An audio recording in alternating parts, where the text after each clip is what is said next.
ఈరోజు రాష్ట్రంలో దేవాదాయ శాఖ పరిధిలోని కొన్ని విషయాలపైన, అలాగే ఇటీవల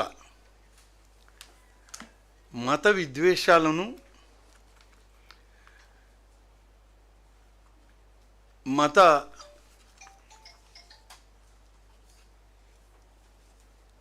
పూర్వాపరాలపైన జరిగేటువంటి దాడుల గురించి మాట్లాడడానికే ఈరోజు ఈ సమావేశంలో మా దేవాదాయ శాఖ అడ్వైజర్ గారు, కమిషనర్ గారు కలిసి మేమందరం రావడం జరిగింది. ఒక విషయం, మామూలుగా భారత రాజ్యాంగం ప్రకారం ఈ దేశంలో సెక్యులరిజం వైపు, మత సామరస్యం వైపు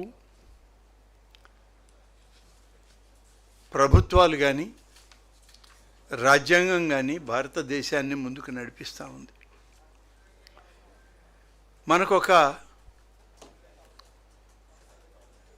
దేశానికి ఒక రాజ్యాంగం, ఒక పవిత్ర గ్రంథంగా భావించేటువంటి మన ప్రభుత్వాలు, మన సమాజం, అందులో అనేక మతాలు ఉన్నాయి, అనేక వర్గాలు, వర్ణాలు, కులాలు, ఇన్ని కలగలిపినటువంటి రాజ్యాంగం బహుశా భారతదేశానికి ఈ ప్రపంచంలోనే ఒక అత్యున్నతమైనటువంటి స్థానం ఉంది. దురదృష్టం, ఇటీవల కొంతమంది దాన్ని పెడర్దాలు తీసే విధంగా, దానికి రకరకాలైనటువంటి భావాలను, భాషలను కలిపి ప్రజల యొక్క మనోభావాలు దెబ్బతినే విధంగా, మరి ముఖ్యంగా భారతీయులుగా ఉండి హిందువులుగా ఉన్నటువంటి వారి యొక్క మనోభావాలు దెబ్బతినే విధంగా ఇవాళ వ్యాఖ్యలు చేయడం అనేటువంటిది చాలా బాధాకరం.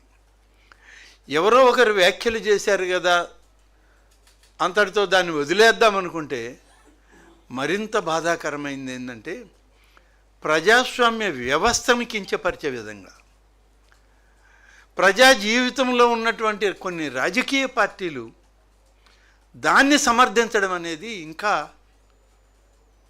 భారత రాజ్యాంగాన్ని తూట్లు పడవడానికే వీళ్ళు సిద్ధపడ్డారా అనేటువంటి భావం కలిగిస్తూ ఉంది. అనేక రకాలుగా మనం చూసినట్లయితే ప్రజావేదికలను ఉపయోగించి మత విద్వేషాన్ని రెచ్చగొట్టే విధంగా ఒక వర్గాన్ని మరొక వర్గంపై ప్రేరేపించే విధంగా వ్యాఖ్యలు చేయడం అనేటువంటిది మన ప్రజాస్వామ్య విలువలకి ఇది గొడ్డలి పెట్టు లాంటిది. దీన్ని సమర్థించేటువంటి ఇవాళ మన రాష్ట్రంలో చెప్పుకోవాల్సి వస్తే ఆ రాజకీయ పార్టీ, దానికి ఉన్నటువంటి పేరు పోయి కొత్తగా వాళ్ళే ఏర్పాటు చేసుకున్నటువంటి గొడ్డలి పార్టీ. ఈ గొడ్డలి పార్టీలు ఈనాడు సమాజాన్ని ఏ రకంగా తమ వైపు తిప్పుకోవాలనే దాంట్లో ఒక నూతన విధానానికి శ్రీకారం చుట్టారా అనిపిస్తుంది. అంటే అనేక రకాల ఇజాలు అయిపోయినాయి ఈ దేశంలో, ఈ రాష్ట్రంలో. కమ్యూనిజం అని, నక్సలిజం అని అనేక రకాలుగా ఆనాడు ఉన్నటువంటి ఆ పరిస్థితుల ప్రభావంతో కొన్ని ఆనాడు పోరాటాలు వచ్చినాయే తప్ప, మతాల పేరుతో, ఈ దేశంలో ఉన్నటువంటి కులాల పేరుతో ఆనాడు కొత్తగా పోరాటాలు రాలేదు, పోరాటాలు జరగలేదు. కానీ దుర్మార్గంగా ఇన్ని దశాబ్దాల స్వతంత్రం తర్వాత, భారతదేశంలో రాజ్యాంగం ఏర్పడిన తర్వాత ఈరోజు కొత్తగా మత విద్వేషాలకి పూనుకుంటున్నారంటే తప్పనిసరిగా దీన్ని ప్రతి ఒక్కరం ఖండించాల్సిన అవసరం ఉంది. మత విద్వేషాలను రెచ్చగొట్టే విధంగా మాట్లాడడమే తప్పని మనం భావిస్తూ ఉంటే, దానికి పూర్తిగా మేము మద్దతు తెలుపుతున్నామని చెప్పి మద్దతు తెలిపేటువంటి ఈ గొడ్డలి పార్టీలు అలాంటి వాళ్ళతో చేతులు కలపడం ఈ దేశ సౌభాగ్యాన్ని తుడిచివేసేటువంటి ప్రయత్నం చేయడమే. ఇటీవల కాలంలో మనం చూసాం, రావణ్ జోసెఫ్. ఈ రావణ్ అనే పేరులోనే ఉంది హిందువులు ఆరాధ్యంగా భావించేటువంటి రామాయణంలో రాముడు, సీత, రావణుడు అనేటువంటి అనేక రకాల వ్యక్తుల యొక్క జీవిత చరిత్రలు అందులో ఉన్నాయి, పౌరాణిక గాథలు ఉన్నాయి. అటువంటి పేరు పెట్టుకోవడంలో వారి ఇష్టం, ఏ పేరు పెట్టుకున్నా మనకు అభ్యంతరం లేదు. కానీ రావణ్ జోసెఫ్ అనేటువంటి వ్యక్తి ఏమి సాధించాలని మత విద్వేషాన్ని రెచ్చగొట్టే ప్రయత్నం చేస్తున్నాడనేటువంటిది ఇవాళ అందరం కూడా ఆలోచించాల్సిన విషయం. దీన్ని సమర్థించే వాళ్ళని మరింతగా ఏ విధంగా మనం వాళ్ళని ఆమోదించాలనేది సభ్య సమాజం ఈరోజు ప్రతి ఒక్కరూ ఆలోచిస్తూ ఉన్నారు. ఎన్నడూ లేనటువంటి కొత్త రకమైనటువంటి ఈ యొక్క విభజన తీసుకురావాలి, ఒక మతం ద్వారా తీసుకురావాలని చేసే ప్రయత్నం జరుగుతుంది. మత విద్వేషాలకు దీన్ని రూపకల్పన చేస్తున్నారు అని తెలిసినప్పుడు దీన్ని ప్రతి ఒక్కరం ఖండించాల్సిన అవసరం ఉంది. హిందువుల యొక్క మనోభావాలు దెబ్బతీయడానికి మఠాధిపతులు, పీఠాధిపతులు, పూజారులు హిందూ ధర్మ విశ్వాసాలని ఎప్పటికప్పుడు ప్రజాస్వామ్య వ్యవస్థలో ప్రజలకి దగ్గరగా చేరువ చేయాలనేటువంటి అనేక సంస్థలు, స్వచ్ఛంద సంస్థలు ఇవాళ వాటిని విమర్శించే స్థాయికి దిగజారారు అంటే ఎవరిచ్చారు మీకు ఈ హక్కు? రాజ్యాంగంలో లేని హక్కును మీరు సొంత రాజ్యాంగం తయారు చేసుకున్నారా? అటువంటి వ్యవస్థలని మద్దతు ఇచ్చేటువంటి రాజకీయ పార్టీలు మీ రాజారెడ్డి రాజకీయంలో రాజ్యాంగంలో రాసుకున్నారా మీరు అని అడుగుతున్నాం. అందుకనే దాన్ని రాజారెడ్డి రాజ్యాంగం అని పిలవడం జరిగింది గతంలో. నీ విధ్వంసాలకి, నీ దుర్మార్గాలకి, నీ అన్యాయాలకి, ఇవాళ చివరికి నీ స్వార్థ ప్రయోజనాలకి ఒక వ్యక్తిని, ఒక వ్యవస్థని, ఒక మత విధ్వంసానికి ఇవాళ నువ్వు శ్రీకారం చుట్టావు. ఇది సామాన్య ప్రజల మనుగడని దెబ్బతీసేటువంటి ప్రయత్నం. ఈనాడు జగన్ రెడ్డి సమాధానం చెప్పుకోవాల్సిన అవసరం ఉంది దీనికి. ఎవరిచ్చారు మీకు ఈ అవకాశం? భారత రాజ్యాంగం చాలా హక్కులు కల్పించింది ఈ దేశ ప్రజలకి, ప్రభుత్వాలు నడపడానికి. కానీ మత విధ్వంసాలను రెచ్చగొట్టేటువంటి విధానం ఏ రాజ్యాంగం నీకు ఇచ్చిందో నువ్వు చెప్పుకోవాల్సిన అవసరం ఉంది. భారత రాజ్యాంగంలో అయితే ఎక్కడా లేదు. భారత రాజ్యాంగంలో ఆర్టికల్ 19(1)(a) ప్రతి పౌరునికి భావ ప్రకటన స్వేచ్ఛ కల్పించింది. కానీ అదే రాజ్యాంగం ఆర్టికల్ 19(2) ప్రకారం ప్రజాశాంతి, సామాజిక సామరస్యం, ఇతర హక్కులు మరియు మత విశ్వాసాలను పరిరక్షించేందుకు కూడా ఆ స్వేచ్ఛపై సహేతుకమైన పరిమితులు కూడా విధించడం జరిగింది. మీరు ఇన్ని విధాలుగా భారత రాజ్యాంగం వ్యవహరిస్తూ ఉంటే, ఈ దేశంలో నడపబడుతూ ఉంటే, రాజ్యాంగం ఇవ్వనటువంటి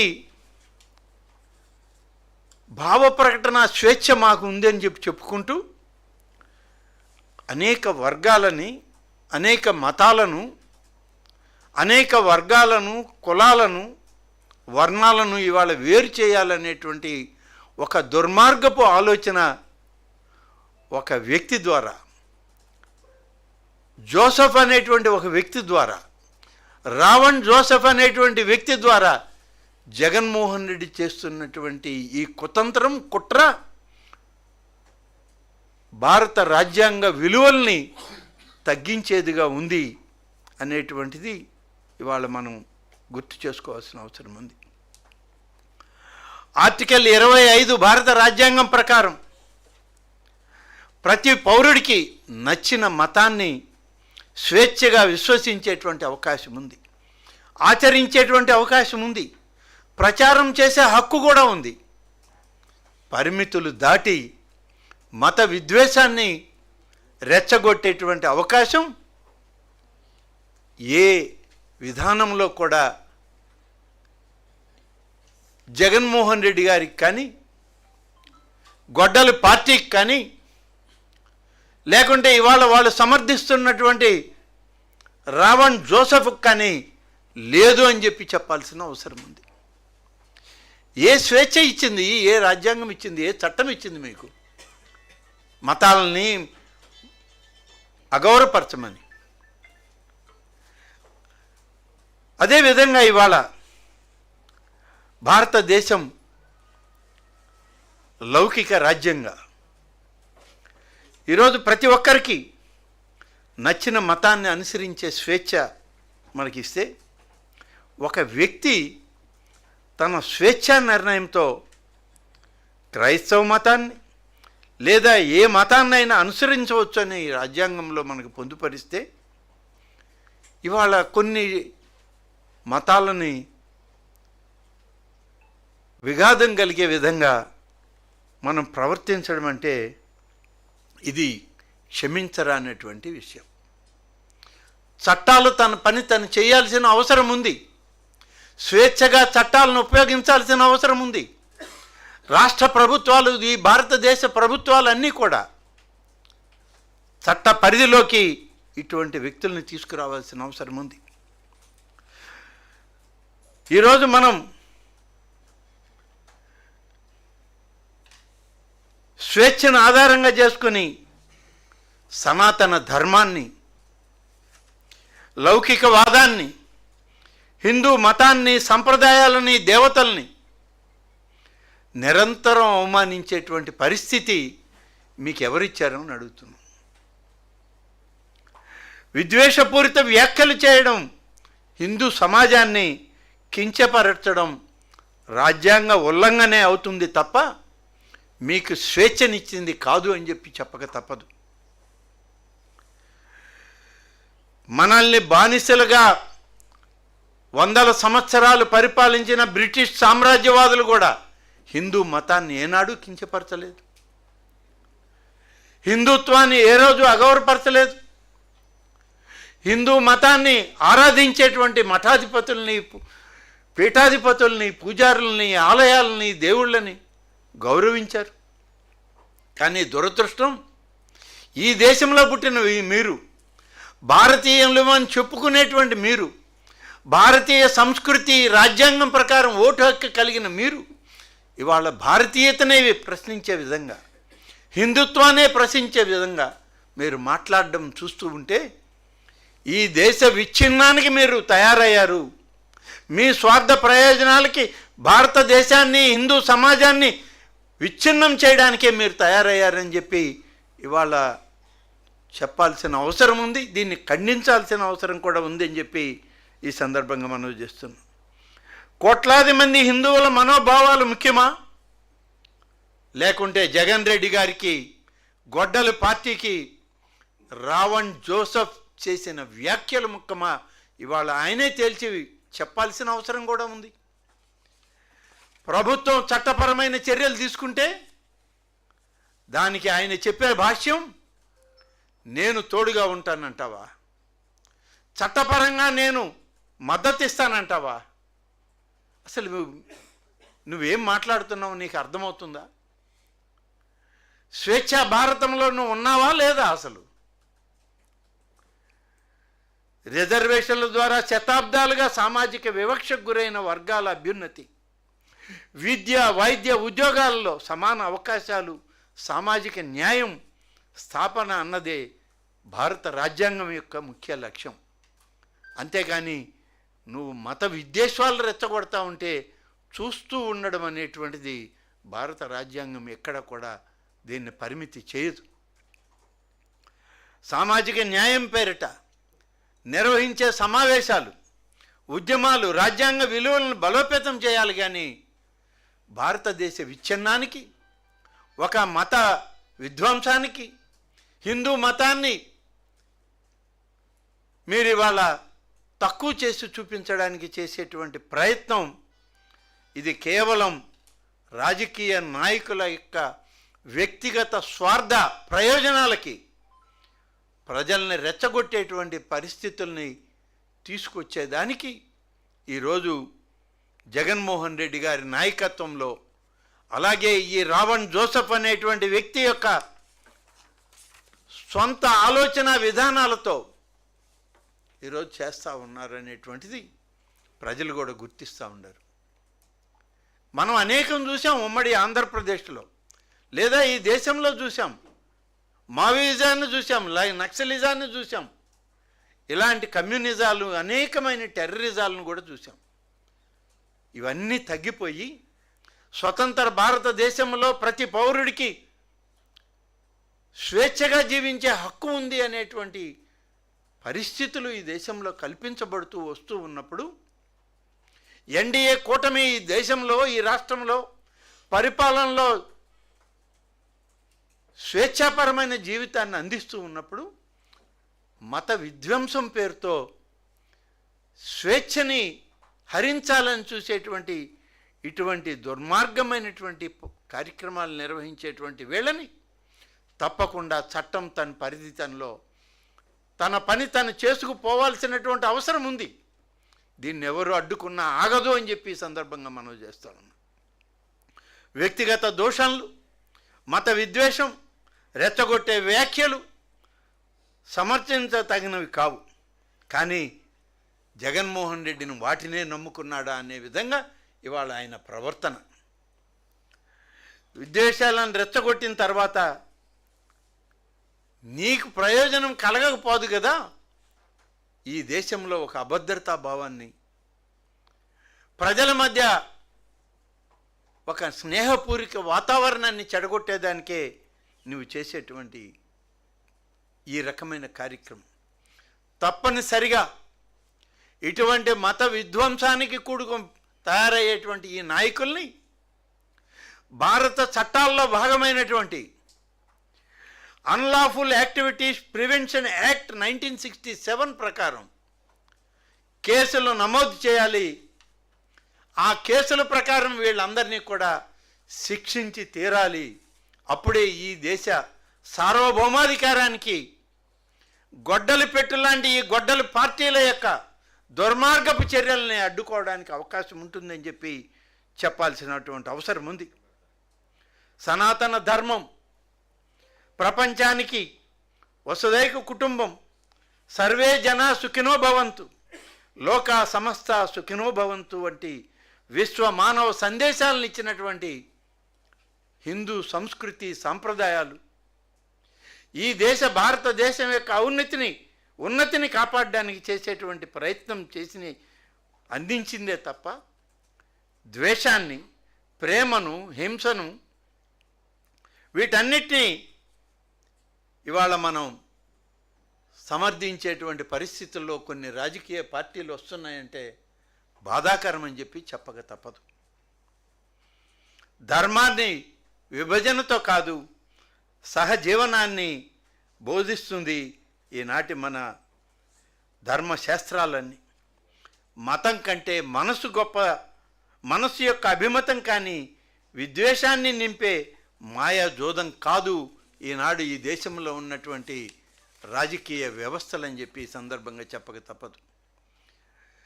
ఈ సందర్భంలో జగన్మోహన్ రెడ్డి గారిని, గొడ్డలి పార్టీ నాయకుడిని 1-2 విషయాలు ప్రస్తావన చేయాల్సిన అవసరం ఉంది.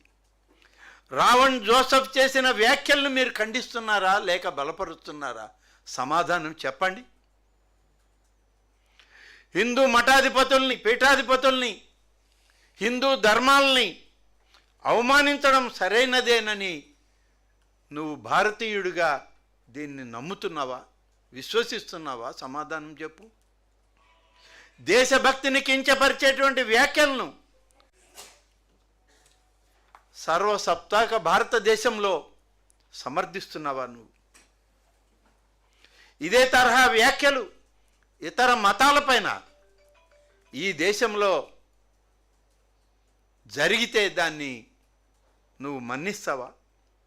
ఇదే వైఖరి కూడా ప్రదర్శిస్తావా ఇప్పుడు చేసినట్లే?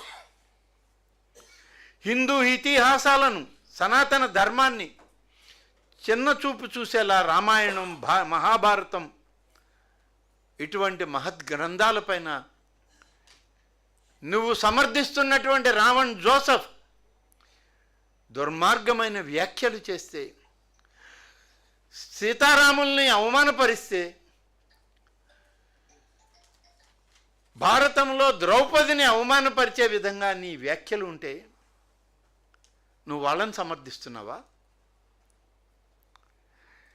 దేశ సార్వభౌమాధికారానికి భంగం కలిగించే రావణ్ చేసిన వ్యాఖ్యలపై జగన్మోహన్ రెడ్డి, ఆయన గొడ్డల పార్టీ, ఆయన 11 మంది శాసనసభ్యుల యొక్క మీ ఆలోచన విధానాన్ని బయట పెట్టండి, ఈ ప్రపంచానికి చెప్పండి, ఈ దేశ పౌరులకి చెప్పండి. మరి ఆనాడు సమాజంలో జరుగుతున్న అనేక సంఘటనలు పైన నీ 5 సంవత్సరాల కాలంలో సోషల్ మీడియాలో చిన్న చిన్న వ్యాఖ్యలో ఎవరైనా సోషల్ మీడియాలో తప్పులు మాట్లాడితేనో ఆనాడు నువ్వేం చేశావు? దేశద్రోహం కేసు పెట్టలేదా? పెట్టి జైళ్ళల్లో పెట్టలేదా? కేవలం నీ రాజకీయ కక్ష సాధింపు కోసరం ఆనాడు దేశద్రోహం కేసులు పెట్టావు చిన్న చిన్న వాటికి కూడా. ఇవాళ ఇంత పెద్ద మత విద్వేషానికి పాల్పడ్డటువంటి నువ్వు సమర్థించేటువంటి రావణ్ జోసెఫ్ లాంటి వ్యక్తులను, ఆయన్ని సమర్థించే నిన్ను దేశద్రోహులు అనడం తప్ప? దేశద్రోహ కేసులు మీ మీద కూడా పెట్టాల్సిన అవసరం ఉందా లేదా అనేది వాళ్ళ చర్చనీయాంశమైంది. ప్రభుత్వాల పరంగా, చట్టాల పరంగా, రాజ్యాంగం పరంగా అయితే నీవు కూడా దేశద్రోహివే అని చెప్పి చెప్పక తప్పదు. ఇటువంటి దేశద్రోహుల్ని భారతీయ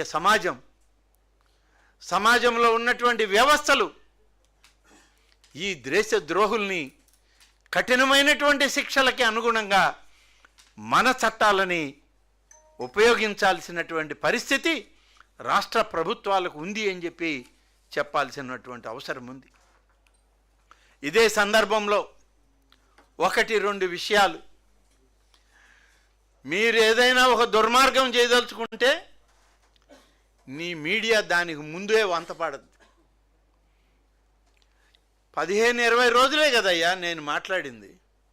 ఆ రోజు లేనటువంటి విమర్శ, ఆనాడు నా ప్రకటనలో లేని తప్పు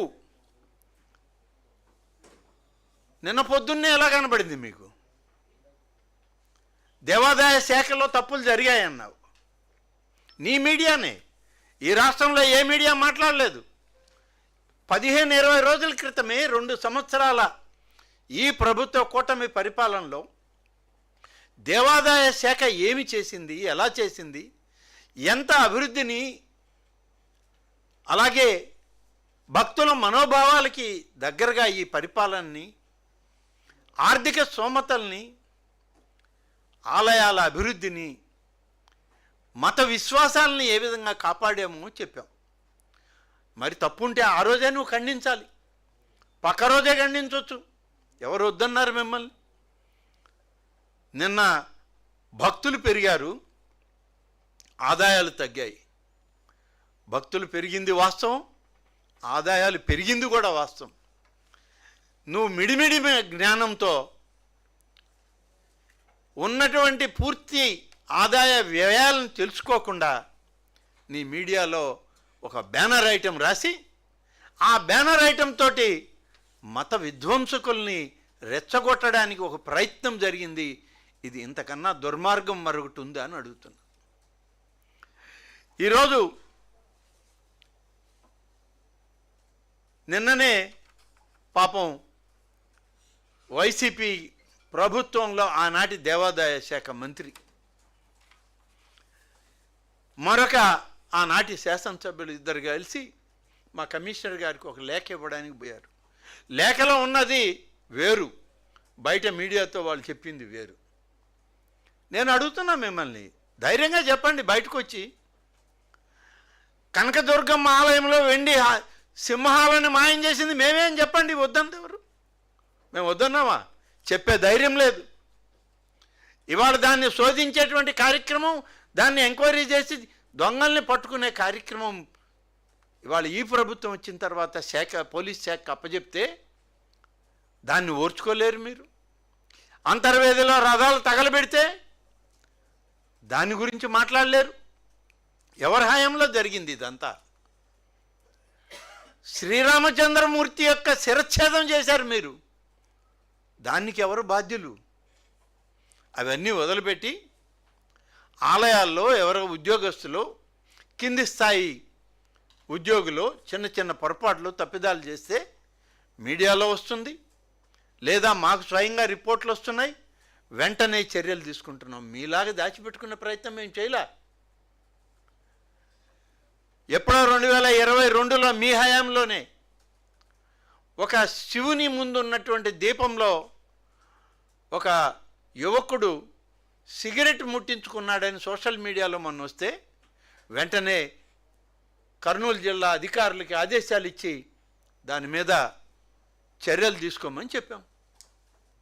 మీలాగా మేమేం దాచిపెట్టామా సింహాలు పోయిన విషయాన్ని? మేమేమన్నా రథాలు తగలబెడితే దాచిపెట్టామా? లేదే. హనుమంతుని యొక్క తోక తెగ్గొడితే మేము దాచిపెట్టామా? ఇలాంటివి మేము సహించం కూడా. దుర్మార్గంగా చేసేది మీరు, మళ్ళీ పోయి నివేదికలు ఇస్తూ ఉంటారు, రిపోర్ట్లు ఇస్తూ ఉంటారు.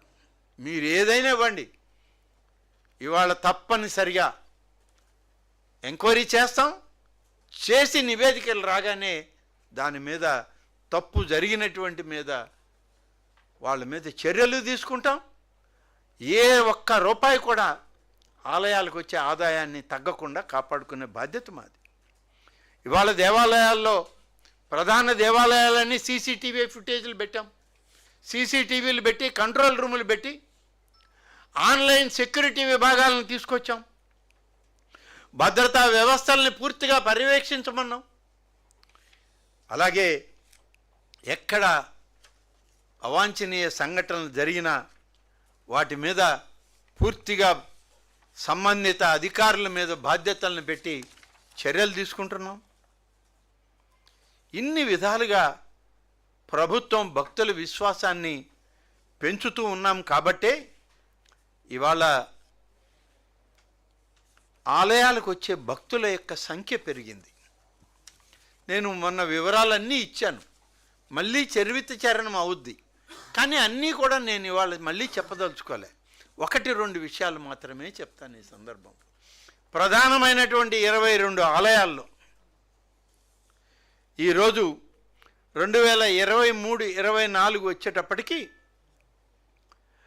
అప్పుడు ఉన్నటువంటి ఆదాయం 23-24లో 942 కోట్ల రూపాయలు. భక్తుల తాకిడి 6,34,000 మంది, 34 లక్షల మంది. 2025-26 వచ్చి మా ఈ 2 సంవత్సరాల పరిపాలన వచ్చేటప్పటికి ఈరోజు 1,503,90,29,000 రూపాయలకి ఆదాయం పెరిగింది. మరి మీ హయాంలో ఇవాల్టికి 22 ప్రధానమైన ఆలయాల్లో పెరుగుదల ఉందా లేదా? మేము ముందు మీకు ఇచ్చిన డేటాలు అన్నిట్లో కూడా ఉంది. ఈ చార్ట్ ఇచ్చాను నేను, మళ్ళీ కూడా ఒకసారి చెప్పాల్సిన అవసరం ఉంది, అందుకనే చెప్తున్నా. దాదాపు 8 కోట్ల మంది ఇవాళ జనాభా పెరిగారు.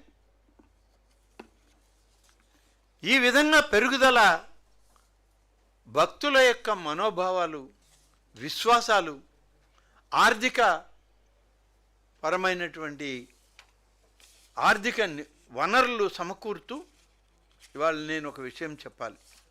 నేను శాసనసభలో కూడా చెప్పాను.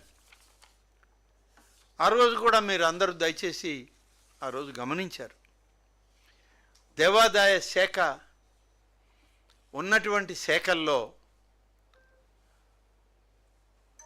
ప్రభుత్వం నుంచి, ప్రభుత్వ ఆర్థిక వ్యవస్థ నుంచి తీసుకున్నటువంటి నిధులు తక్కువ. కానీ ఇవాళ దేవాదాయ శాఖ చేసేటువంటి కార్యక్రమం అతి పెద్దది. దీనికి అనేక దేవాలయాల నుంచి వచ్చేటువంటి నిధులు, అనేక మంది భక్తులు వాళ్ళ విశ్వాసంతో దేవాలయాల ఆర్థిక స్తోమతని పెంచేటువంటి పరిస్థితులు అన్నీ కలిపి ఈరోజు ఈ రకమైనటువంటి కార్యక్రమాలను మేము చేస్తూ ఉన్నాం. దాదాపుగా గోదావరి పుష్కరాల్లో 87 కోట్ల రూపాయల పనులు చేయడానికి ఇప్పటికే మేము అనుమతులు ఇచ్చాం. టెండర్లు కొన్ని అయిపోయినాయి. 276 పనులకి కొన్ని టెండర్లు పిలిచాం. ఇంకా కొన్నివి టెండర్లు ఫైనలైజ్ చేయబోతున్నాం. ఇప్పటికే 42 వర్కులు గ్రౌండ్ అయినాయి. రాబోయే పుష్కరాలకి ఎప్పటి నుంచి పనులు మొదలుపెట్టాం. ఇన్ని విధాలుగా దేవాదాయ శాఖల పనులు జరుగుతూ ఉంటే దీన్ని తప్పుపడుతూ భక్తుల జోరు, హుండీ బేజారు. ఇంకా నయం, హుండీ నేను ఎత్తుకొని వెళ్ళాను అనలా. అది కూడా రాసి ఉంటే అది కూడా నా భుజాల మీద పెట్టుకొని తిరిగేవాడిని. ఎక్కడయ్యా వెండి సింహాలు ఎత్తుకోబోయేవాళ్ళు ఈ కామెంట్లు రాస్తే నేను కూడా భరించాలి కదా. నాకు కూడా 73 ఏళ్ళు వచ్చినాయి, 44 ఏళ్ల రాజకీయ జీవితం. ఇప్పుడు నేను ఉండీలు ఎత్తుకోబోయాను, నిధులు ఎత్తుకుపోయాను, బేజారు అయిపోయిందంటే ఏమవుద్ది బేజారు? 3 కోట్ల మంది ప్రజల భక్తులకి అన్నప్రసాద వితరణ జరిగింది మా హయాంలో. నువ్వు ఎన్ని ఆలయాల్లో పెట్టావు అన్నప్రసాదం చెప్పు? ఇవాళ 3 కోట్ల మందికి ఒక సంవత్సరంలో ప్రధానమైన ఆలయాల్లో ఇవన్నీ చేస్తూ ఆలయాల యొక్క ఆర్థిక స్తోమతలను పెంచాక ఇప్పుడు మా ముఖ్యమంత్రి గారు మరొక 111 ఆలయాల్లో అన్నప్రసాద వితరణ మీరు ప్రారంభించండి, ఆర్థిక స్తోమతలను సరిచేయండి, ఆన్లైన్ సిస్టమ్ తీసుకురండి. ఆన్లైన్ వల్ల భక్తుల రాకత ఎక్కువైంది, భక్తులు ఇచ్చేటువంటి కానుకలు ఎక్కువైనాయి. ప్రతిదీ కూడా ఇవాళ ప్రభుత్వ నియమం ప్రకారం, చట్టాల ప్రకారం ఆన్లైన్లోనే సేవలు, కానుకలు అన్నీ కూడా ఇవాళ ఆన్లైన్లో తీసుకొస్తున్నాం. దీనివల్ల ఆన్లైన్ సిస్టమ్ 100% పెట్టిన ఆలయాలన్నీ కూడా దాదాపు 26-30% ఆర్థికంగా వాళ్ళు పెరిగారు. భక్తుల యొక్క నివేదిక పూర్తిగా వాళ్ళు ఇచ్చేటువంటి కానుకలు స్వామివారికి చేరుతున్నాయి. మధ్యలో కైంకర్యాలు కాలేదు. మీ హయాంలో ఎన్ని కైంకర్యమైనవి తండ్రి, ఇవాళ మేము చేయట్లే. ఈ మాదిరి పెరుగుతున్నటువంటి దీనిలో ఇవాళ ఆలయాల మీద ఎందుకయ్యా మీ గొడవ? రాజకీయంగా రండి, మాట్లాడుకుందాం. కాసేపు మీరు మాట్లాడండి, కాసేపు మేము మాట్లాడతాం, లేక ఒకే వేదిక మీద మాట్లాడతాం. మీ మాజీ దేవాదాయ శాఖ మంత్రిని పంపించండి, కాసేపు నేను కూడా వస్తా. ఎక్కడ కూర్చుందాం, మాట్లాడదాం. మా కమిషనర్ ఆఫీస్ ఉంది, ఆయన కూడా కమిషనర్ ఆఫీస్కి 5 ఏళ్ళు పోయాడు కదా, నేను కూడా వస్తారమ్మను. మనం మాట్లాడుకునేది మన భావజాలాన్ని చెప్పడానికి కాదు, భక్తుల విశ్వాసాన్ని పెంచడానికి మన భావాలు వెలికి రావాలి. మనం చేసే చర్యలు ఈ సమాజం గుర్తించాలి, భక్తి విశ్వాసాలు పెరగాలి, నమ్మకం పెరగాలి ప్రభుత్వాల మీద. ఆ విధంగా చేయాలి తప్ప ఏమీ లేకుండా నిందలేసే కార్యక్రమం చేయడం సరైంది కాదు. ఈరోజు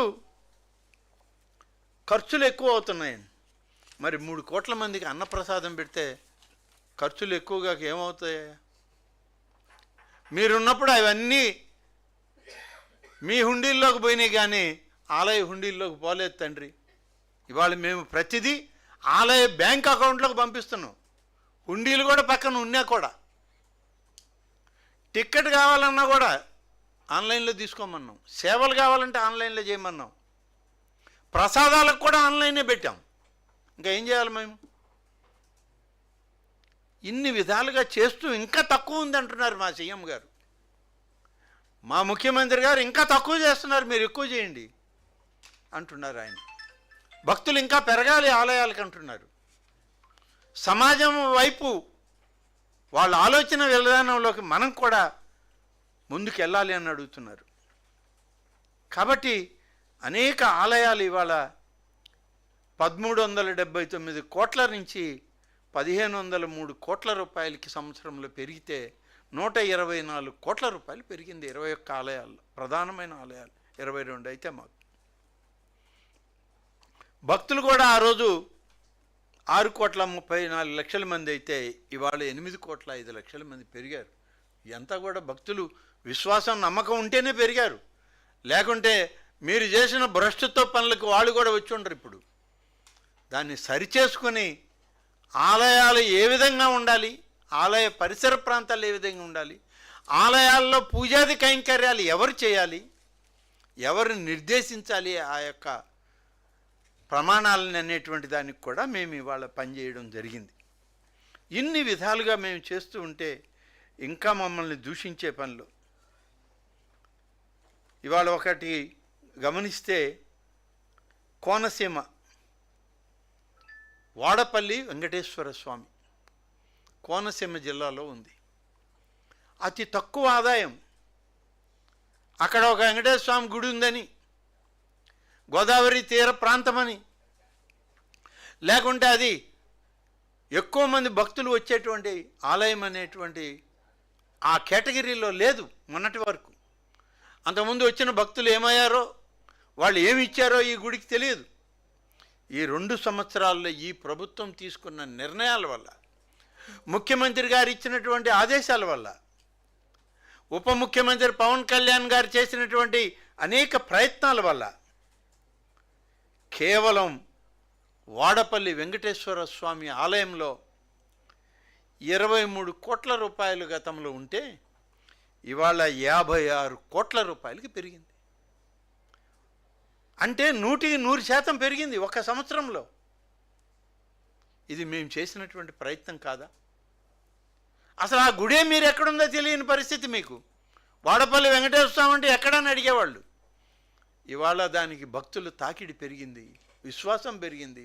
రేపు పుష్కరాలలో ప్రధానమైనటువంటి ఆలయాల్లో ఈ యొక్క వాడపల్లి వెంకటేశ్వర స్వామిని కూడా తీసుకొచ్చాం.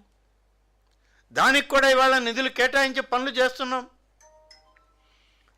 దుర్గగుడిలో భక్తులు 93 లక్షల మంది గతంలో ఉంటే ఇవాళ 1,19,34,000 మందికి పెరిగారు. మరి ఇది ఎలా వచ్చింది? అన్నవరంలో 45 లక్షల మంది ఆనాడు ఉంటే ఇవాళ 58 లక్షల మంది అయ్యారు. మరి ఇవన్నీ కూడా భక్తుల విశ్వాసం పెరిగితే, నమ్మకం పెరిగితే, ప్రభుత్వం మీద ఒక నమ్మకం, ఈ ప్రభుత్వం బాగా చేస్తుంది, వచ్చేటువంటి భక్తులకి అనేక ప్రణాళికలతో పనులు చేస్తుంది అనే దాంతోనే ఈరోజు ఇన్ని లక్షల మందికి పెరగడం జరిగింది.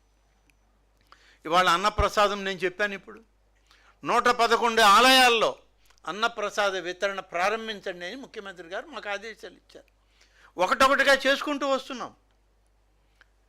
ఆ చేసుకోవడంలో అన్నప్రసాదం ఊరికి ఒక రోజులో రాదు కదా, నిధులు ఉన్నాయి. కానీ సెంట్రలైజ్డ్ కిచెన్ కావాలి, దానిలో పనిచేసేటువంటి సేవకులు కావాలి, అన్నప్రసాదాన్ని వడ్డించేటువంటి సేవకులు కావాలి. ఇవన్నీ కూడా ఇవాళ ఏర్పాటు చేసుకోమని ఆదేశాలు ఇచ్చాం. ఇప్పటికీ 3 కోట్ల మందికి 84 కోట్ల రూపాయలు డబ్బు ఖర్చు పెట్టి అన్నప్రసాద వితరణ చేయడం జరిగింది. నీ హయాంలో ఏం చేసావు? నువ్వు ఇవాళ తగుదునమ్మా అని చెప్పి మా కమిషనర్కి ఒక అర్జీ ఇస్తావా? వెళ్ళి రావణాసురుడు ఎక్కడో లేదయ్యా, మీలోనే ఉన్నాడు. కానీ రావణాసురుడు కూడా భక్తుడు, పరమ శివభక్తుడు ఆయన. కానీ ఇవాళ శివుడు లేడు మీలో. ఉండుంటే మీకేమైనా కొంచెం విఘ్నత జ్ఞానం ఉండేది, అది లేదు. హుండీలు లెక్కిస్తే ఆన్లైన్ సిస్టమ్ కాదంటే ఇవాళ మేము అన్నీ కూడా సీసీటీవీలు, అధికారులు, బ్యాంక్ అధికారులు, పోలీసు, రెవెన్యూ అధికారులను పెట్టే హుండీలు లెక్కిస్తున్నాం. మేమేదో అబాపురిగా దారిని పోయే వాళ్ళని తీసుకూర్చోబెట్టి లెక్క పెట్టడంలా. 70% పూర్తయింది ఇప్పుడు ఆన్లైన్ సిస్టమ్ ఆలయాల్లో, మెయిన్ టెంపుల్స్ అన్నిట్లో. హెల్ప్ డెస్క్లు, కియోస్కులు పెట్టి చేస్తూ ఉన్నాం. ఎవరికైనా ఆ పేపర్లో రాశారు పాపం, వాళ్ళ పేపర్లో ఏం రాశారంటే, ఆన్లైన్ చేసుకోమన్నావు, ఆన్లైన్ ఎంతమందికి తెలిసి ఈ దేశంలో అని. అవతారులు అలా మీకేం తెలుసు నాయన, మామూలు కుటుంబ స్త్రీని అడుగు, కూరగాయలు కొన్నా ఫోన్పేలు చేసుకుంటుంది ఆమె, ఇంటికి కవర్ల కూరగాయలు తెచ్చిచ్చి పొమ్మంటుంది. కాబట్టి ఈ దేశంలో ఆర్థిక వ్యవస్థను బలోపేతం చేసిన ఈ ప్రభుత్వాలు. కాబట్టి నీకు తెలియదేమో ఆన్లైన్ సిస్టమ్, ఫోన్పే సిస్టమ్, వాళ్ళకి తెలుసు. చేసే వాళ్ళు 100కు 100 పాళ్ళు వాడుకోవడానికి సిద్ధపడ్డారు. ఇంతటి పెద్ద ఎత్తున కార్యక్రమాలు నిర్వహిస్తూ దాదాపుగా ఈరోజు 800 ఆలయాలని వాళ్ళ పునర్నిర్మాణానికి 680 ఆలయాలని, ఈరోజు 638 ఆలయాలని ఇవాళ పునర్నిర్మాణానికి 800 కోట్ల రూపాయలు ఖర్చు చేయడానికి నిధులు సమకూర్చుకున్నాం మేము.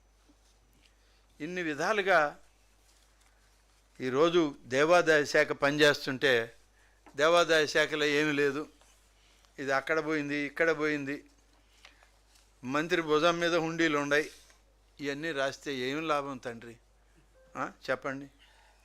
తీసుకున్నది మీరు, భోంచేసింది మీరు, వెండి విగ్రహాలను అమ్మింది మీరు, ఆలయాలను తగలబెట్టింది మీరు, రాముణ్ణి శిరశ్ఛేదం చేసింది మీరు.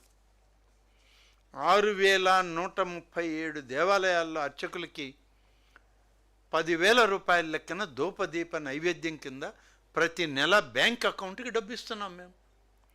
మరి ఇవన్నీ 73 కోట్లు, 74 కోట్ల రూపాయలు అవుతా ఉంది. ఇవన్నీ మేము చేసే కార్యక్రమం కదా, నువ్వు ఇవ్వలేదు కదా. 2347 ఆలయాల్లో అర్చకులకి కనీస వేతనం చెల్లించలేని దుస్థితి మీకుంటే, ఇవాళ ఒక్కొక్క ఆలయానికి, ఒక్కొక్క అర్చకుడికి 15,000 రూపాయల లెక్కన ఇవ్వాలని మేము ఎన్నికల నిబంధనలో పెట్టి, ఎన్నికల నియమావళిని అమలు చేసే ప్రక్రియలో నెలకు 2,07,00,000 రూపాయలని, అనగా సంవత్సరానికి 24,80,00,000 రూపాయలని అర్చకులకు చెల్లిస్తున్నాం. ఇది ఇంతకుముందు మీరు చేశారు ఎప్పుడన్నా? కాబట్టి మీరు చేయనివి ఎన్నో చేశాం. 2 సంవత్సరాల ఎన్డీఏ కూటమి పాలన ఇచ్చిన నోట్లోనే అన్ని వివరాలు చెప్పాను. మళ్ళీ మీరు పాడిందే పాడరా పాసిపళ్ళ దాసరంటే, మీ పాసిపళ్ళు మేము ఏడ చూసాము తండ్రి? నీ పాసిపట్టిన పళ్ళు నేను చూడలేనాయా? ఎల్లంపల్లి శ్రీనివాసు సాలింగ్ ఆపు, ఆ దేవుళ్ళని బతకని, ఏదో మేము బతికే ప్రయత్నం చేస్తున్నాం. ఆ ఆశీస్సులు ఈ యొక్క రాష్ట్ర ప్రజానికి ఇప్పించే ప్రయత్నం చేస్తున్నాం. అనేక మంది, 100 మంది, లక్షల మంది ఇవాళ ఆలయాల్లోకి పోతున్నారు. తప్పులు జరుగుతాయి, జరగవని నేను అన్ను. చిన్న చిన్న తప్పుల్ని మీరు ఎత్తి చూపించి ప్రయత్నం చేస్తే దాన్ని మీరే అబాసు పాలవుతారు. తప్పు జరిగితే మేము క్షణం ఊరుకోవట్లేదు. మీడియాలో వచ్చిందంటే వేకువజామునే మా కమిషనర్కి మేము నోట్ పంపిస్తున్నాం. ఎక్కడున్నా సరే వెంటనే రిపోర్ట్ తీపిచ్చి, తప్పు జరుగుంటే మీరు డెఫినెట్గా యాక్షన్ తీసుకోండి అని. యాక్షన్ తీసుకోమనే చెప్పట్లా నేను, యాక్షన్ టేకెన్ రిపోర్ట్ నాకు పంపించమని కోరుతా ఉన్నా. At the same time CMO కూడా పంపించమంటున్నాం.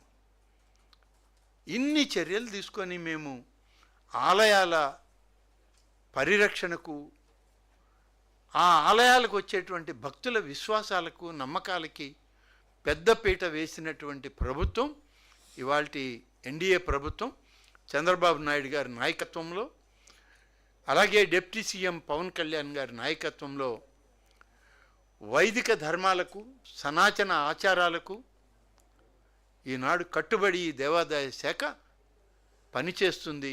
నీ హయాంలో అడ్వైజర్లు లేరు, నీ హయాంలో అధికారులు లేరు, మీ హయాంలో అసలు దేవాదాయ శాఖలో భర్తీ చేసిన ఉద్యోగాలు, ఖాళీలు భర్తీ చేసిన పరిస్థితులు లేవు.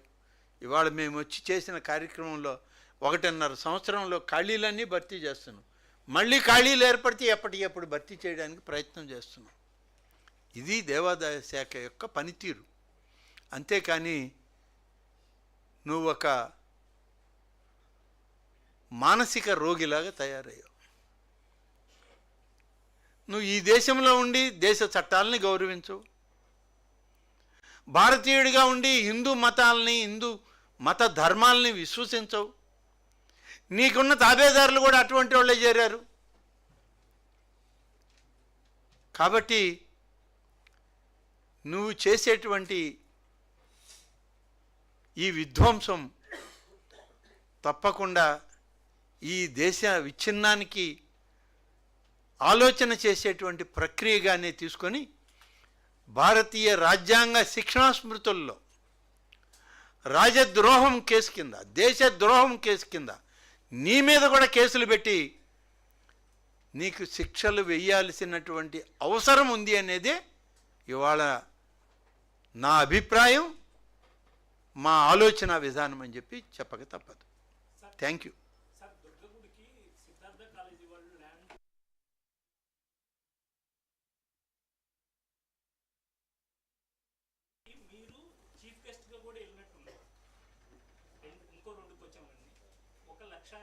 ఈ ఒక్క క్వశ్చన్కి ముందు చెప్పనా? సిద్ధార్థ రెండు ఒకేసారి చెప్పా. 1,50,000 ఎకరాలు దేవాదాయ శాఖ భూముల్ని రిజిస్ట్రేషన్ దీని నుంచి తీసేయాలి అనేది ఒక ప్రపోజల్ నడుస్తుంది. దీని మీద విహెచ్పి వాళ్ళు, బీజేపీ వాళ్ళు తప్పుపట్టారు. వాళ్ళతో మన దేవాదాయ శాఖ అధికారులు కూడా, మీరు కూడా ఇంక్లూడింగ్ కావచ్చు, మీటింగ్ పెట్టారు. వాళ్ళు ఒప్పుకున్నారా లేకపోతే వాళ్ళు ఒప్పుకోకపోయినారా? ఒక ప్రశ్న ఏంటంటే, సిద్ధార్థ ఎడ్యుకేషనల్ ఇన్స్టిట్యూషన్స్ వాళ్ళు, అది ఆ ఇన్స్టిట్యూషన్స్ ఇవాళ పెట్టినవి కావు. దాదాపు 50-60 ఏళ్ల నుంచి వేల మందికి అక్కడ విద్యాభ్యాసం జరుగుతూ ఉంది. లక్షలాది మంది ఇవాళ ఈ దేశ పౌరులుగా అక్కడ ఉన్నత విద్యను అభ్యసించి బయటకు వచ్చిన వాళ్ళు. దుర్గగుడి ఆలయం యొక్క భూములవి. దానిలో కోట్లాది రూపాయలు ఖర్చు పెట్టి విద్యా సంస్థల్ని ఆ సంస్థ నడుపుతూ ఉంది. మధ్యతరగతి కుటుంబాల వాళ్ళకి, పేద వర్గాల వాళ్ళకి ఉపయోగపడేటువంటి విద్యా సంస్థలు. వాళ్ళు అంత విద్యా సంస్థలకి ఇచ్చినటువంటి స్థలాన్ని వాళ్ళకి ఇచ్చిన లీజ్ టైం అయిపోయింది. ఆ లీజ్ పీరియడ్ని పొడిగించమని చెప్పి ప్రభుత్వానికి విజ్ఞప్తి చేసిన మాట వాస్తవం. దీన్ని ఏ విధంగా చేయాలనేటువంటి దానిలో లా డిపార్ట్మెంటు, అడ్వకేట్ జనరల్ యొక్క సలహాల మేరకు దీన్ని ఇప్పటికే మేము హైకోర్టుకు కూడా నివేదించడం జరిగింది. అక్కడ నుంచి వాళ్ళు ఎప్పుడు ఆ నివేదిక ఏది ఆదేశాలు వస్తాయో ప్రభుత్వం తీసుకునే నిర్ణయం, ముఖ్యమంత్రి గారి అధ్యక్షతన కేబినెట్ నిర్ణయం ప్రకారం దానికి లీజు పొడిగించడం ఏ మేరకు ఎలా అనేది చేయడం జరుగుతుంది. రెండవది, మీరు అడిగినటువంటిది 1,78,000 ఎకరాలు. మాకున్నటువంటి 4,28,000 ఎకరాలు అనేక ఆలయాల పరిధిలో ఆస్తులు ఉన్నాయి మాకు. కానీ రెవెన్యూ రికార్డుల్లో ఎక్కువ చూపిస్తూ ఉంది. ఇది గత ప్రభుత్వాల పనితీరు వల్ల వచ్చినటువంటిది కానీ, లేకుంటే పోయినటువంటి గొడ్డల పార్టీ ప్రభుత్వం ఉన్నప్పుడు తమకి వ్యక్తిగతంగా ఎవరు వ్యతిరేకులో ఆ భూములు, వాళ్ళ భూములన్నీ 21C పెట్టినటువంటి పరిస్థితులు, అలాగే ఈనాము చట్టాల ద్వారా వచ్చినటువంటివి ఇవన్నీ కూడా ఉన్నాయి. ఈ భూములన్నింటినీ కూడా ఎక్కడికక్కడ మేము కాపాడుకోవడానికే ఏ విధంగా చేయాలనేటువంటి దాని మీద ఈ రాష్ట్ర ప్రభుత్వం క్యాబినెట్ సబ్ కమిటీని వేయడం జరిగింది. దీనికి రెవెన్యూ మంత్రి గారు, అలాగే మన ఆర్థిక శాఖ మంత్రి గారు, నేను, పురపాలక శాఖ మంత్రి గారు, అలాగే మైనారిటీ వెల్ఫేర్ మంత్రి గారు అందరం కూడా ఆ కమిటీలో సభ్యులుగా ఉన్నాం. దీని మీద ఇంకా ఆలోచన జరుగుతుంది. ముఖ్యంగా ఏనాం భూములు ఎక్కువగా ఉన్నాయి. ఈ ఏనాం భూములు దాదాపు 38,000 కేసులు మా దగ్గర ఉన్నాయి. 38,000 ఎకరాల 32,000 ఎకరాల కేసులు కూడా ఉన్నాయి మా దగ్గర. ఆ ఏనాం భూముల్ని ఏ విధంగా పరిష్కరించాలి? ఎప్పుడో పూర్వీకులు, అప్పుడున్న రాజులు, జమీందారులు ఏనాం కింద అప్పుడున్నటువంటి నాయి బ్రాహ్మణులకి ఇచ్చారు, అర్చకులకి ఇచ్చారు, రకరకాలుగా ఇచ్చారు, సేవకులకు ఇచ్చారు. వాళ్ళంతా ఇప్పుడు ఆ భూములు అమ్ముకుని వెళ్ళారు. 2013లో ఇనాం చట్టం వచ్చింది. ఈ చట్టం ఎప్పుడైనా ప్రభుత్వాలు ఒక చట్టం చేసినప్పుడు ప్రాస్పెక్టివ్ ఎఫెక్ట్తో చేస్తాం. కానీ ఆ రోజు పెద్దలు ఎందుకు చేశారో 2013లో వచ్చినటువంటి ఇనాం చట్టం రెట్రాస్పెక్టివ్ ఎఫెక్ట్ తోటి దాన్ని అమలు చేశారు. చట్టమే చేయడమే అట్లా చేశారు. ఇవాళ ఆ కేసులు 100,000 కేసులు ఇవాళ న్యాయస్థానాల ముందు ఉన్నాయి. మా కమిషనర్ హీరింగుల్లో ఉన్నాయి, మా ట్రిబ్యునల్లో ఉన్నాయి, నా దగ్గర కూడా ఉన్నాయి ఆ కేసులు. దీన్ని పరిష్కరించాలని అంటే 2013లో చేసిన చట్టాన్ని ప్రాస్పెక్టివ్కి తీసుకురావడం ఒక మార్గం, లేదా రెట్రాస్పెక్టివ్ అయితే అనేక రకాలుగా చేతులు మారిపోయినాయి, రిజిస్ట్రేషన్లు అయిపోయినాయి, వారు చెప్పినట్లు అనేక మంది అమ్మకాలు కొనుగోళ్ళు అయిపోయినాయి. 2013కు ముందే రిజిస్ట్రేషన్లు అయినాయి. ఇవాళ ఆ భూములన్నీ తీసుకోవడానికి ఏ విధంగా చేయాలి అనేటువంటి దాని మీద కూడా ఈ గ్రూప్ ఆఫ్ మినిస్టర్స్ కమిటీ పూర్తిగా అధ్యయనం చేస్తున్నాం. చేసినాక ఒక నిర్ణయానికి వస్తాం. మీరు చెప్పినట్లు విహెచ్పి వాళ్ళు, ఆర్ఎస్ఎస్ వాళ్ళు అందరూ కూడా ప్రభుత్వానికి కొన్ని విజ్ఞాపనలు ఇచ్చారు. గౌరవ ముఖ్యమంత్రి గారిని కలిసి వాళ్ళ యొక్క ఆలోచన విధానాలు కూడా వారు చెప్పడం జరిగింది. వాటి అన్నిటినీ పరిగణలోకి తీసుకున్న తర్వాత తప్పనిసరిగా దేవాలయాల ఆస్తుల్ని రక్షించడంలో ప్రభుత్వం పూర్తిగా పనిచేస్తుంది. Okay, next. మార్చిలో లీజ్ గడువు అయిపోయిన తర్వాత సంవత్సరం పాటు జరుగుతుంది. ఈ మధ్య కాలంలోనే మీరు ఆ అనాథరైజ్డ్ లీజులో ఉన్న దానికి ఇన్స్టిట్యూషన్కి చీఫ్ గెస్ట్కి వెళ్ళారు. ఒకటి. రెండో పాయింట్, మీరు వచ్చిన తర్వాత మన రాష్ట్రంలో ఐఏఎస్ కొడుతుందో ఏమో తెలియదు, కానీ మన దేవాదాయ శాఖకి రెగ్యులర్ కమిషనర్ లేరు, రెగ్యులర్ సెక్రటరీ లేరు, ఈవెన్ ఈ కేసులు పరిష్కరించాల్సిన ఎన్విరాన్మెంట్ ట్రిబ్యునల్ చైర్మన్ లేరు. ఎందుకు అంటే మీ వైఫల్యమా లేకపోతే ఐఏఎస్ అధికారుల కొరత? ఐఏఎస్ అధికారులు కొరత లేకపోతే వైఫల్యాలు ఏమీ ఉండవండి. ఇప్పుడు అధికార యంత్రాంగం అనేటువంటిది ప్రభుత్వ విధి విధానాల్లో ఒక భాగం. కొన్ని పోస్టులను ఫిలప్ చేయడంలో ప్రభుత్వం, ముఖ్యమంత్రి గారు, దానికి సంబంధిత మంత్రి ఒక ఆలోచనతో దానికి అనుభవం కలిగినటువంటి అధికారుల్ని నియామకం చేయడం జరుగుతుంది. అది చేయడంలో ఇప్పుడు కమిషనర్ గురించి అడిగారు. కమిషనర్ ఇవాళ 30 సంవత్సరాల అనుభవం కలిగినటువంటి అదనపు కమిషనర్ని బాధ్యతలు ఇచ్చి పెట్టాం. దాంట్లో తప్పేం లేదు, ఉండకూడదనేమి మా చట్టంలో లేదు. రెండవది, ట్రిబ్యునల్లో కేసులు ఉన్నాయి. ట్రిబ్యునల్కి చైర్మన్ని వేయాలి అని అంటే ఎవరిని పడితే వాళ్ళని వేయడానికి లేదు, మాజీ న్యాయాధిపతులనే వేయాలి. ఆ మాజీ న్యాయాధిపతులను వేయడంలో కొత్త రాష్ట్రం విడిపోయిన తర్వాత ఎక్కువ మంది మనకి అవైలబుల్ కూడా లేరు. కానీ మేము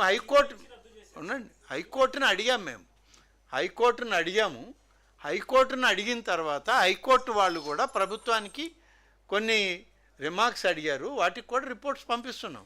వచ్చిన తర్వాత అక్కడ నుంచి మా అడ్వకేట్ జనరల్ దగ్గర నుంచి, లా డిపార్ట్మెంట్ నుంచి గౌరవ ముఖ్యమంత్రి గారు ఎవరినైతే ఎంపిక చేస్తారో వాళ్ళని ట్రిబ్యునల్ చైర్మన్గా వేయడానికి పూర్తి అవకాశాలు ఉన్నాయి, చేస్తాం. ఇక ట్రిబ్యునల్ మెంబర్గా మొన్నటిదాకా మా అదనపు కమిషనర్ ఉన్నారు, వారు రిటైర్ అయ్యారు. దానికి అదనపు కమిషనర్లను కూడా వేయొచ్చు మెంబర్గా. ఇప్పుడు మా పరిధిలో మా దేవాదాయ శాఖలో అడిషనల్ కమిషనర్స్గా రిటైర్ అయిన వాళ్ళు ఎవరైనా ఉన్నారా అనేది మా పరిశీలనలో ఉంది.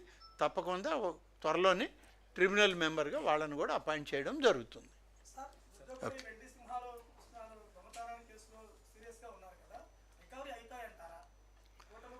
అంటే ఒక విషయం చెప్పగలను, సింహాలు సింహాలుగానే దొరకపోవచ్చు నాకు. సింహాలు వెండితో చేసిన సింహాలు అక్కడక్కడ మనకు ఉంటాయి. కొన్ని కొన్ని దగ్గరలో దొంగతనం జరిగితే వాళ్ళు కరిగిచ్చేసి ఉంటారు దొంగలు, లేకుంటే ఎక్కడన్నా అమ్మేసి ఉంటారు. అవి కరిగిపోయిన సింహాలు రావచ్చు మనకి. ఆ వెండి మనకి ఆ వెండిగా దొరకద్ది, వెండి ముద్దలు దొరుకుతాయి, వెండి దాన్ని ఏమంటారు రాడ్స్ దొరకచ్చు. అంటే సింహాలుగా దొరకవు, అందుకే ఒరిజినల్ సింహాలను తేలేం కదా. ఇంకా ఈ సింహాలు సింహాలను మించిన సింహాలు అప్పట్లో మన దగ్గర ఉన్నాయి. ఇంకా సింహాలనే మింగేస్తే ఇంకా మళ్ళీ నేను ఒరిజినల్ సింహాలను తేలేకపోవచ్చు, కానీ వెండి మాత్రం తేగలనేమో అని ప్రయత్నం చేస్తున్నా. సార్ నా దాఖలకు వచ్చింది సార్, దుర్గగుడి అన్నవరం కూడా మీరు 22 టెంపుల్స్లో కలిపి ఆదాయాలు పెరిగాయని చెప్పారు. దుర్గగుడి అన్నవరం గుళ్ళకు ఆదాయాలు కూడా పెరిగాయా? ఇంకొక పాయింట్ ఏంటంటే పెదకాకాని, పెనుగంచికోలు, దుర్గగుడి రాజధానికి ఎక్కువ మంత్రులు దగ్గరగా ఉండే ఏరియాలోనే మన గుళ్ళ ఆదాయమే తగ్గిందే అనేది ఒక స్టాటిక్స్ ఉంది సార్. ఎంతవరకు నిజం? ఒకటేంటంటే ఆదాయాన్ని మీరు మనకు వచ్చినటువంటి ఇన్కమ్ రెవెన్యూనే కాదు, ఎక్స్పెండిచర్ డెవలప్మెంట్ను కూడా గమనించాలి.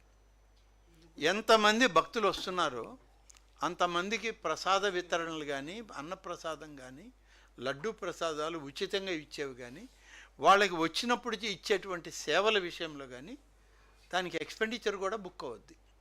అలాగే డెవలప్మెంట్ యాక్టివిటీస్ దుర్గగుడిలో గతంలో ఉన్నట్టు లేదు. Half construction buildings, half constructed queue లైన్లు కాదు, ఇవాళ పూర్తి స్థాయిలో నిర్మాణాలు జరుగుతున్నాయి. ఈ యొక్క దసరా ఉత్సవాలకే వాటన్నిటినీ ప్రారంభించాలని ఒక టార్గెట్ పెట్టుకొని ఖర్చు పెట్టి చేస్తున్నాం. ఇవన్నీ కూడా దుర్గగుడిలో వచ్చే ఆదాయంతో చేసేవి, ఇది ఎక్కడి నుంచో బయట నుంచి ఎవరో ఇచ్చేవి కావు. కాబట్టి ఉన్న ఆదాయాన్ని సక్రమంగా ఖర్చు పెడుతూ వచ్చే భక్తుల యొక్క సేవలకు కూడా వాటిని మనం వినియోగించుకుంటూ అభివృద్ధిని కూడా దానిలో చూపిస్తున్నాం. కాబట్టి ఆదాయం కనబడకుండా పోయింది అంటే కనబడకుండా ఎక్కడ పోదు, పక్కనే అభివృద్ధిలో కనబడుద్ది, పక్కనే మనం ఇచ్చే సేవల్లో కనబడుద్ది, పక్కనే మనం ఇచ్చేటువంటి అన్నప్రసాద వితరణలో కనబడుద్ది, తప్పనిసరిగా కనబడుద్ది. కనబడకుండా ఎక్కడికి పోద్దండి? ఒకరే అన్ని ప్రశ్నలు అడిగితే చాలా మంది ఉండాలి. అన్నీ పెరిగిన దాన్ని బట్టే మేము అకౌంట్స్ కూడా సబ్మిట్ చేస్తున్నాం, ఆడిట్ కూడా అదే ఇస్తున్నాం. ఓకే, రైట్ అండి. సార్, రాష్ట్రంలో 9 మంది డీసీలకు అదనంగా డీసీలు డిప్యూటీ కమిషనర్గా ఇచ్చారు. అంటే అర్హత ఉన్నవాడు లేరనా, లేకపోతే వీళ్ళకి ఎందుకు అప్పగింది? ఏంటది డిప్యూటీ కమిషనర్ అంటే టెంపుల్స్లోనా? అలా కాదండి, కొన్ని మేజర్ టెంపుల్స్ ఉన్నాయి. మేజర్ టెంపుల్స్ యొక్క అడ్మినిస్ట్రేషన్ వేరు. మనకున్నటువంటి ఎండోమెంట్లో ఉన్న డీసీలు వాళ్ళు ట్రైన్ అయినటువంటిది, వాళ్ళు వచ్చినటువంటి పరిపాలనా విధానం వేరు. ఇప్పుడు శ్రీశైలం ఉంది, అది one of the biggest temple ఉన్న 8లో. శ్రీకాళహస్తి ఉంది, కాణిపాకం ఉంది, సింహాచలం ఉంది, కనకదుర్గమ్మ టెంపుల్ ఉంది. ఇవన్నీ 100 కోట్లలో రెవెన్యూ వస్తుంది, 100 కోట్లలో ఖర్చు పెడుతున్నాం అభివృద్ధికి. అలాగే లక్షల్లో భక్తులు వస్తున్నారు. అడ్మినిస్ట్రేషన్ కేపబిలిటీస్ అందరికీ రావు. డీసీలుగా మన దగ్గర ఉన్న వాళ్ళకే అడ్మినిస్ట్రేటివ్ కెపాసిటీస్ ఉన్నాయని కాదు, వాళ్ళు ట్రైన్ అయిన పరిస్థితి వేరు. ఇవాళ అడ్మినిస్ట్రేషన్ కేపబిలిటీసు రెవెన్యూ ట్రైనింగ్లో, ఇతర డిపార్ట్మెంట్స్ ట్రైనింగ్లో వచ్చేటువంటి వాళ్ళు. అందుకని రెవెన్యూ డిపార్ట్మెంట్లో సీనియర్ మోస్ట్ డిప్యూటీ కలెక్టర్స్ ఎవరున్నారో వాళ్ళని అడ్మినిస్ట్రేషన్ పార్ట్లో పెట్టుకుంటున్నామే తప్ప మేము ఆలయాలకు సంబంధించినటువంటి ఇతర కార్యక్రమాలకు వాళ్ళని వాడడం లేదు. సార్, ఎగ్జాంపుల్ ఏంటంటే తిరుపతిలో ఉన్న ఏకాంబరం అనే డిప్యూటీ కమిషనర్ను గుంటూరు వేశారు. తర్వాత హెడ్ ఆఫీస్లో ఉన్న మహేశ్వర రెడ్డి గారిను తిరుపతి వేశారు. తిరుపతికి వెళ్ళాలంటే 400 కిలోమీటర్లు, అటుపక్కన నుంచి గుంటూరు రావాలంటే 450 కిలోమీటర్లు. మరి ఇలా ఎందుకు జరుగుతుంది అంటే ఇప్పుడు నేనున్నానండి, ఎమ్మెల్యే ఆత్మకూరు, నెల్లూరు జిల్లా. రాజధానికి రావాలంటే రాత్రి వచ్చా, నా డ్యూటీ కదా.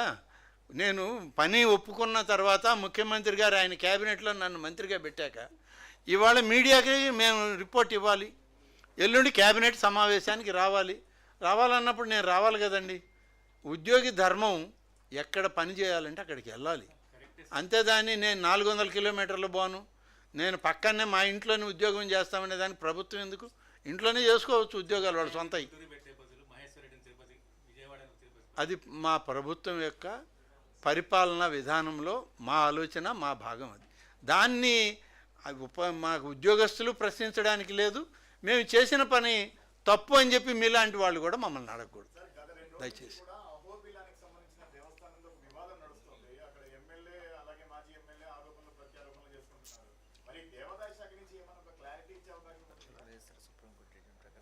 దాని మీద కొన్ని సుప్రీంకోర్టు జడ్జిమెంట్లు ఉన్నాయి.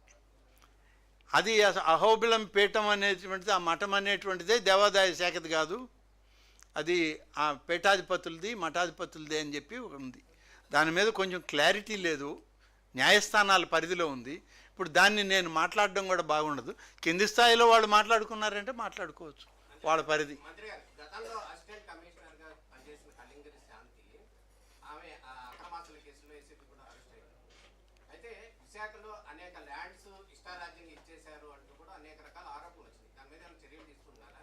అయిపోయింది కదండి.